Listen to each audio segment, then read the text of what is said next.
नमस्कार दोस्तों, मैं शिवम आपका स्टेपिंग स्टोन पर स्वागत करता हूं। रिसेंट में गवर्नमेंट के द्वारा 1 जुलाई 2022 से जो सिंगल यूज प्लास्टिक है उसे बैन कर दिया गया। आखिर गवर्नमेंट के द्वारा इन प्लास्टिक्स को क्यों बैन किया गया है, हम इसके बारे में कंप्लीट एनालिसिस करने वाले हैं। साथ ही साथ प्लास्टिक क्या है या कितने प्रकार का होता है और इससे हमें क्या क्या नुकसान है, इसके बारे में भी हम एनालिसिस करने वाले हैं। तो स्टार्ट करते हैं। देखो, जो प्लास्टिक है इसकी खोज 1907 में लियो एच बैकलैंड के द्वारा हुई थी। और अगर हम प्लास्टिक के निर्माण की बात करते हैं तो केमिस्ट्री में आप कुछ कंपाउंड्स के नाम सुने होंगे, जैसे प्रोपिलीन हो गया, एथिलीन हो गया। जब इन कंपाउंड्स का पॉलीमराइजेशन किया जाता है तब जाकर के हमें बेसिकली प्लास्टिक प्राप्त होता है। क्या प्राप्त होता है? प्लास्टिक प्राप्त होता है। कहने का मतलब प्रोपिलीन या एथिलीन जैसे कंपाउंड्स को जब हम बहुत ज्यादा अमाउंट में इकट्ठा कर देते हैं तब जाकर के हमें प्लास्टिक प्राप्त होता है। प्लास्टिक के अगर हम प्रकार की बात करते हैं तो यह मुख्यतः दो प्रकार से होती है। एक थर्मोप्लास्टिक होती है और दूसरी थर्मोसेटिंग प्लास्टिक होती है। जो आपकी थर्मोप्लास्टिक होती है इसे बेसिकली जैसे कि एक बार हमने किसी स्ट्रक्चर में ढाल दिया और ढालने के बाद अगर हम उसे फिर से टेम्परेचर देते हैं तो उसे एक नए स्ट्रक्चर की ओर मूव करा सकते हैं। अगर हम इसके एग्जाम्पल की बात करें तो जैसे आपकी पॉलीथीन हो गई, पीवीसी हो गया, जो घर में पाइप्स वगैरह होती हैं अपनी, वो पीवीसी ही होती हैं। पॉलीएस्टर की अगर हम बात करें तो जो आप थर्माकोल देखते हो वो पॉलीएस्टर ही है। अगर हम हाई डेंसिटी पॉलीथीन की बात करें, जो फूल वाले गमले वगैरह आप देखते हैं वो हाई डेंसिटी पॉलीएथिलीन ही होता है।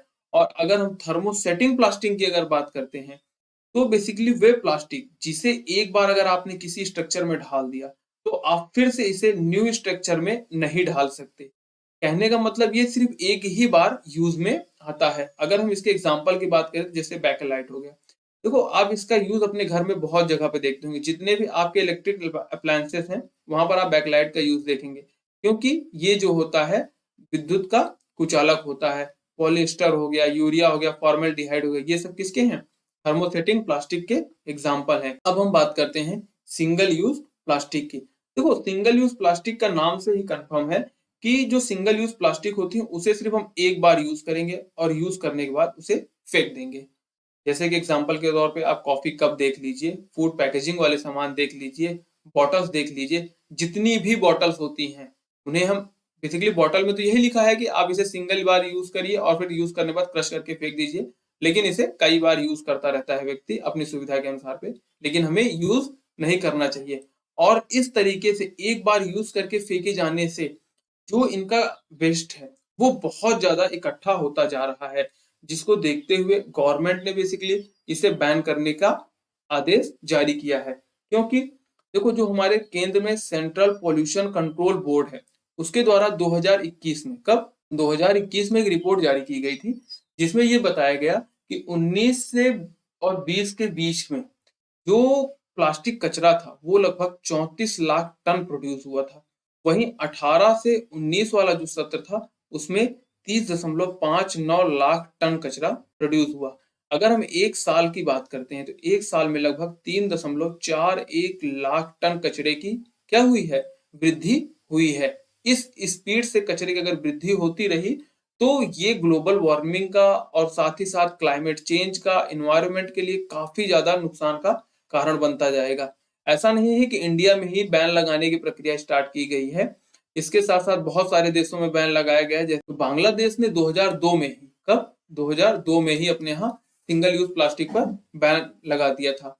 देखो, ऑस्ट्रेलियन बेस्ड एक ऑर्गेनाइजेशन है, इसने बताया कि जो सिंगल यूज प्लास्टिक है, अगर हम इसके कंट्रीब्यूशन की बात करते हैं किसमें, ग्रीन हाउस में, तो 2050 तक ग्रीन हाउस गैसेस में जो सिंगल यूज प्लास्टिक है इसका कंट्रीब्यूशन 5 से 10% हो जाएगा। क्यों? क्योंकि देखो, ये जितना भी कचरा है ये कहीं से भी तो यूज में तो होना नहीं है, रिसाइकल जल्दी हो नहीं पाते हैं। तो होता क्या है कि हम इन्हें जला देते हैं और जलाने से जाते कहाँ पर है? एटमॉस्फेयर में। और फिर वही जाकर के ग्रीन हाउस गैसेस का कारण बनते हैं। इन सभी चीजों को देखते हुए इंडियन गवर्नमेंट के द्वारा जो है ये डिसाइड किया गया है कि 1 जुलाई 2022 से जो सिंगल यूज प्लास्टिक है इन्हें पूरी तरीके से प्रतिबंधित कर दिया जाएगा। क्योंकि जो ये प्लास्टिक्स हैं इनको जो है डिग्रेड होने में बहुत टाइम लग जाता है। जो हम सिंगल यूज बॉटल यूज करते हैं वो लगभग 450 साल लेती है खुद को डिग्रेड करने में। जो हम कैरी बैग लेते हैं सब्जी उब्जी लेने जाए तो जो ये पॉलिथीन हम लेते हैं ये 20 साल मिल लगता है इसे डिग्रेड होने में।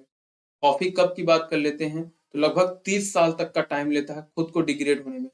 देखो हम फ्रूटी पीते हो, चाहे अमूल की लस्सी पीते हो, छाछ पीते हो, तो उस टाइम हमने इस प्रकार की स्ट्रॉ मिलती है। यह स्ट्रॉ जो है 200 साल से ज्यादा का टाइम लेती है। कितने साल से? 200 से ज्यादा साल का। वहीं अगर प्लास्टिक कटलरीज की अगर हम बात करें तो ये 100 से प्लस ईयर जो है लेती है खुद को डिग्रेड होने में, और वो भी पूरी तरीके से डिग्रेड नहीं हो पाती है। समझे कि नहीं? इसी की वजह से गवर्नमेंट जो है इस डिसीजन की ओर आगे बढ़ रही है।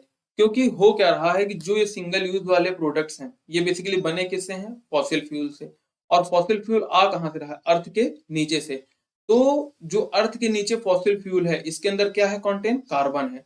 हम क्या कर रहे हैं? कार्बन अर्थ के नीचे से निकाल करके एनवायरमेंट में क्या कर रहे हैं?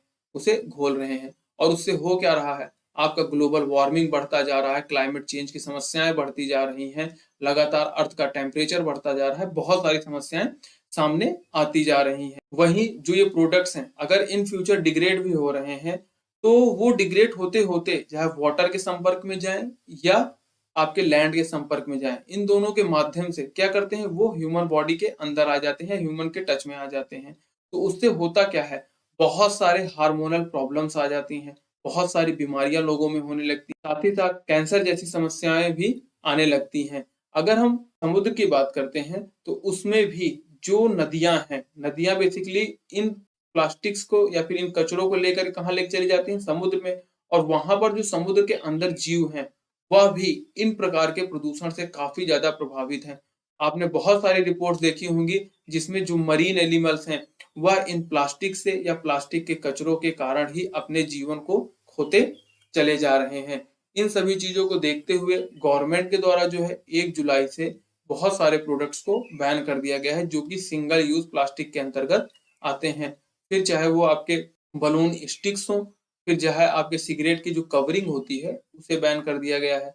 कटलरी में जैसे कि हम लोग खाना वाना खाने के लिए वो प्लेट्स यूज करते हैं ना फाइबर वाली, वो प्लेट्स हो गई, सिंगल यूज ग्लास होते हैं, बाउल्स होती हैं, इन सारी की सारी चीजों को क्या कर दिया गया है? बैन कर दिया गया है। जो स्वीट्स के डिब्बे आते हैं उन्हें भी बैन कर दिया गया है। और जो बैनर अगर आप देखते हो तो जो बैनर की क्राइटेरिया रखी गई है, अगर 100 माइक्रोन के नीचे का बैनर है तो उसे भी बेसिकली बैन करने की प्रक्रिया रखी गई है। ऐसा नहीं है कि गवर्नमेंट सिर्फ बैन करने का लॉ ही ला रही है। अगर कोई व्यक्ति इस नियम को नहीं मानता है तो जो इन्वायरमेंट प्रोटेक्शन एक्ट 1986 है उसके आधार पर उसे दंड भी दिया जाएगा। अगर कोई व्यक्ति इन्वायरमेंट के रिगार्डिंग इस कानून को नहीं मानता है तो उसे 1 लाख का जुर्माना या 5 साल की सजा हो सकती है। और अगर कोई बड़ा कांड कर जाता है तो उसे यह दोनों भी होगा, मतलब 1 लाख रुपए जुर्माना भी पड़ेगा और 5 साल की आपको सजा भी होगी। इन सभी चीजों को मॉनिटर करने के लिए केंद्र की ओर से सेंट्रल पॉल्यूशन कंट्रोल बोर्ड और स्टेट की ओर से स्टेट पॉल्यूशन कंट्रोल बोर्ड एक साथ मिल करके काम करेंगी, जिसके आधार पर यह निर्धारित करेंगी कि जो सिंगल यूज प्रोडक्ट हैं इनको हम मिनिमाइज कर सकें और ग्लोबल वार्मिंग जैसी समस्याएं हैं उनको हम लड़ सकते। यहाँ पर एक स्टेप और लिया जा सकता है कि जो पेट्रोकेमिकल इंडस्ट्रीज हैं इनके द्वारा रॉ मटेरियल कहाँ जाता है? कंपनीज में, जहां पर जो बैंड आइटम्स है मतलब जो प्रतिबंधित सामान है वह वहां निर्माण किए जाते हैं। तो अगर हम इन पेट्रोकेमिकल इंडस्ट्रीज को ही यह स्ट्रिक्टली कह दें कि आपको रॉ मटेरियल उन कंपनियों को नहीं देना है जहां पर ये प्रतिबंधित सामान बन रहे हैं, तो वहां पर जो है उनका निर्माण नहीं हो पाएगा। और जो सिंगल यूज वाले प्रोडक्ट्स हैं जो ये लगातार बढ़ते चले जा रहे हैं इनको हम बेसिकली काउंटर कर पाएंगे, जिससे इन्वायरमेंट वाली जो समस्याएं लगातार बढ़ती चली जा रही हैं और ग्लोबल वार्मिंग की जो समस्या बढ़ रही है उसको हम काउंटर कर सकते हैं। हम सिंगल यूज प्लास्टिक प्रोडक्ट की जगह पर दूसरे सामानों का प्रयोग करके इनकी जो लगातार संख्या बढ़ती जा रही है, जो या प्लास्टिक कचरा बढ़ता जा रहा है उसे कम कर सकते हैं। जैसे जो पॉलिथीन होती है उसकी जगह अगर हम कैरी बैग यूज करें तो पॉलिथीन को मिनिमाइज किया जा सकता है। वहीं जो बॉटल होती है पानी वाली उनको ना लेकर के हम रीयूजेबल बॉटल का यूज करें और उसमें कई बार पानी भर करके खुद पी सकते हैं। जब भी हम लंच लेने जाएं या फिर किसी सामान को पैक कराएं तो पैकेजिंग वाली जो थैलियां आती हैं उसको ना यूज करके अपने लंच पैकेट में पैक करवाएं। साथ ही साथ जो हम घर में बेसिकली फाइबर वाले जार रखते हैं जिसके अंदर हम सामान को रखते हैं, उनकी जगह पर हम किसके ग्लास के जार का यूज करें। और अगर हमें प्लास्टिक का यूज करना भी पड़ रहा है तो हमें उन प्लास्टिक का यूज करना चाहिए जो बायोडिग्रेडेबल, जिससे हम अपने हेल्थ को और अपने इन्वायरमेंट दोनों की प्रॉपर रक्षा कर सकते हैं। ये तो रहा पूरा टॉपिक के बारे में। मैं आपसे जरूर जानना चाहूंगा कि जो ये सिंगल यूज प्लास्टिक है, इसके अल्टरनेटिव के रूप में और किन चीजों का हम यूज कर सकते हैं। आप उन्हें जो है कमेंट बॉक्स में जरूर बताएं। धन्यवाद।